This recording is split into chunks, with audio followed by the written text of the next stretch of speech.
நாடாளுமன்ற கூட்டணி குறித்து தமிழ் மாநில காங்கிரஸ் கட்சியினுடைய முடிவு கட்சியினுடைய அதிகாரப்பூர்வமான முடிவாக வருகின்ற வாரங்களிலே தான் அறிவிக்கப்படும்.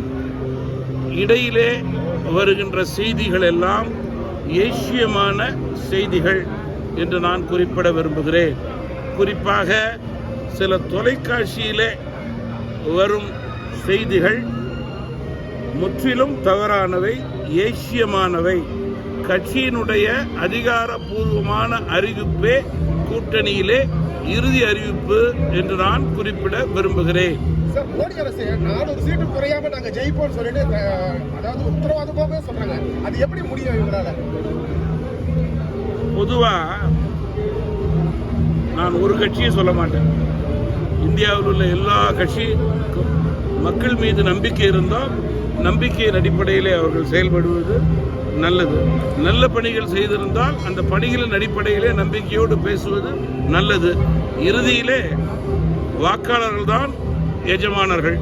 அவருடைய முடிவே இறுதி முடிவு. சார், இப்போ ஊழல் ஒழிப்புன்னு சொல்லிட்டு வந்த பிஜேபி அரசு தேர்தல் பத்திரம் என்ற பேர்ல சுமார் 6500 கோடி ரூபாய்க்கு மேல இதுவரையும் இந்தியாவில் எந்த ஒரு கட்சிக்கும் கிடைக்காத அளவுக்கு நிதியை வசூலிச்சிருக்கு. இதை தடை செய்திருக்கிறாங்க உச்சநீதிமன்றம். இதை பத்தி நீங்க உங்க கருத்து? தேர்தல் பத்திரங்கிறது ஆளுங்கட்சி, எதிர்கட்சி, அது மட்டுமல்லாமல் இந்தியாவில் உள்ள பெரும்பாலான பிராந்திய கட்சிகளுக்கு பொருந்தும். அது பொருந்துகின்ற காரணம், இந்த நாடு சட்டத்திற்கு உட்பட்ட நாடு என்ற ரீதியிலே பொருந்தும். சட்டம் எதற்காவது வேண்டும் வேண்டாம் என்று சொன்னால் அதை உட்பட்டவர்களாகவே இந்தியாவில் உள்ள ஆளுங்கட்சி, எதிர்கட்சி, பிராந்திய கட்சிகளெல்லாம் செயல்பட வேண்டும் என்பதுதான் என்னுடைய கருத்து.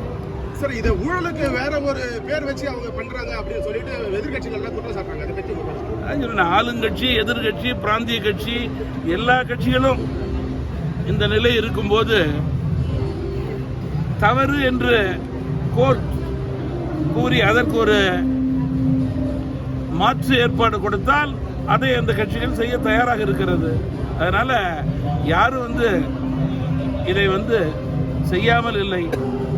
இதை செய்வதற்கும் ஒரு காரணம் இருந்தான் செய்தார்கள். அது நியாயத்தின் அடிப்படையில் தான் இதை ஆளுங்கட்சி, எதிர்கட்சி, பிராந்திய கட்சிகள் எல்லாம் தங்கள் கட்சிக்காக, தேர்தலுக்காக செய்தார்கள்.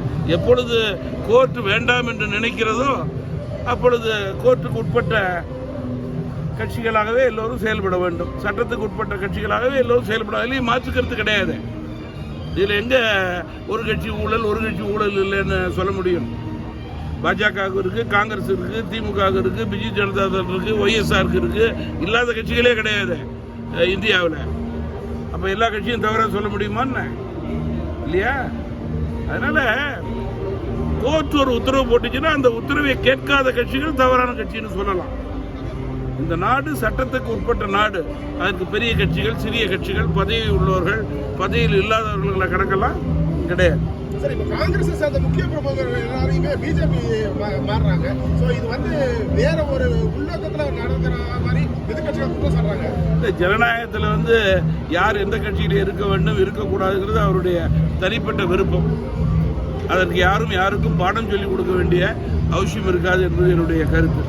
மீனவர்கள் தொடர்ந்து கைது செய்யப்படுறாங்க. தமிழ்நாட்டு மீனவர்கள் இன்னைக்கு கூட ராமேஸ்வரத்தில் காலவரையற்ற வேலை. பொதுவாக தமிழ் மாநில காங்கிரஸ் கட்சியினுடைய கருத்து, இலங்கை அரசுக்கு வெளியுறவுத்துறை மேலும் அழுத்தம் கொடுத்து மீனவர்களுக்கு நம்பிக்கை கொடுக்க வேண்டும் என்பதுதான்.